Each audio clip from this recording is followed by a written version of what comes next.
Most families in Nigeria have significantly reduced their food intake, not that they do not enjoy food anymore, but because they can no longer afford it.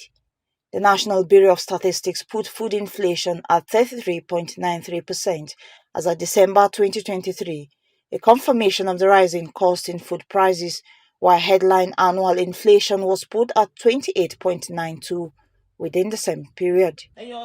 This viral video clip shows a woman slicing one fish into several pieces to meet the protein needs of her family. 1, 2, 3, 4, 5, 6, 7, 8, 9, 10, 11, 12, 13. For others, a bowl of rice is out of reach. Bro, sell out for me 2,000 now. Oh God, please, bro.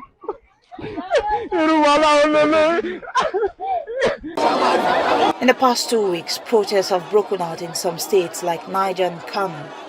The Niger State Governor Mohammed Bago took more drastic measures by banning trucks taking out food produced in the state. We have stopped mass purchase from our local market in all our local government from now henceforth until further notice.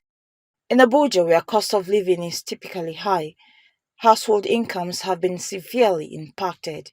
This is the entrance to the new Orange Market in Maraba, Nasarawa State. It is where farmers bring their produce to sell. This is also the best place for people living in the FCT to come shop at affordable rates. So come with me, let's go inside and find out how cheap is. Things used to cheap here before, not now. Now things are very, very high.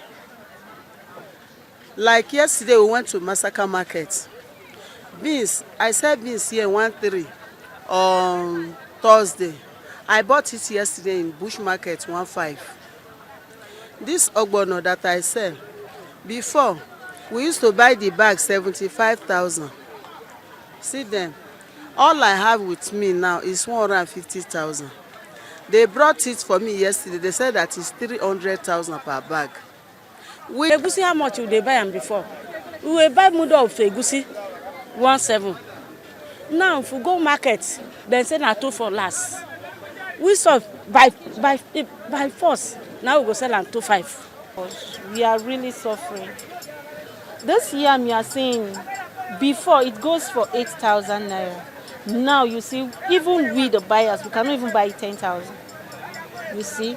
Okay, then how much are we going to sell it? You see that she has to price, normally she's supposed to buy it for 4,000. She even priced for 5,000 and I can't even sell it. Like this January, February, a bag of carrots, highest thing that I will buy, not more than 10,000. But now what we are buying a bag now is 30,000. I will buy, you will not see anything.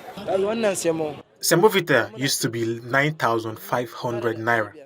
Now it is 11,800 naira, and we sell for 12,000 naira. After talking to traders at the Orange Market, I've come to the realization that things are not as cheap as they used to be in this place.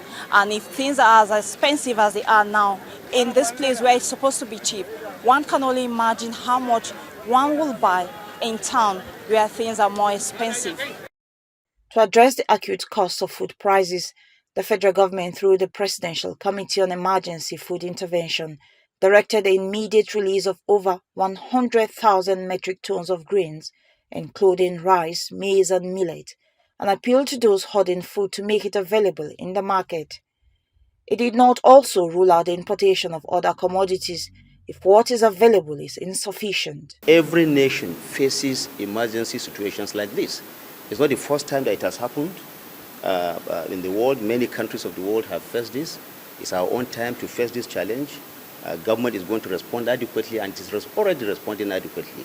The president has directed that whatever it will take, food will be available to Nigerians at a cost that is also very reasonable. This intervention is coming at a time when the national currency, the naira, has fallen rapidly against the dollar, making imported goods item even more expensive. Locally, food production has for years been under threat as farmers have been unable to meet production output due to insecurity. President of All Farmers Association of Nigeria, Kabir Ibrahim, has seen different intervention measures in the past. He's cautiously optimistic of the latest policy. We appreciate the effort and the proactiveness that is coming from government at this time, but let it be more targeted. Let us look at all the regions, because there are 6 geopolitical zones in Nigeria. Try to make available to each geopolitical zone that which is staple to it. Kabir believes the situation can only change sustainably if adequate security is provided to enable farmers to return to their lands. Sensitize people to the fact that for sustainability, the farmers will have to be incentivized to produce optimally. And the government has to do more investments than it has done hitherto, and they should be targeted investments. A significant reduction in cost of food in the next few days will determine if the federal government's intervention is making any impact or forcing more sustainable action. Mwesi Igono, AIT News, Abuja.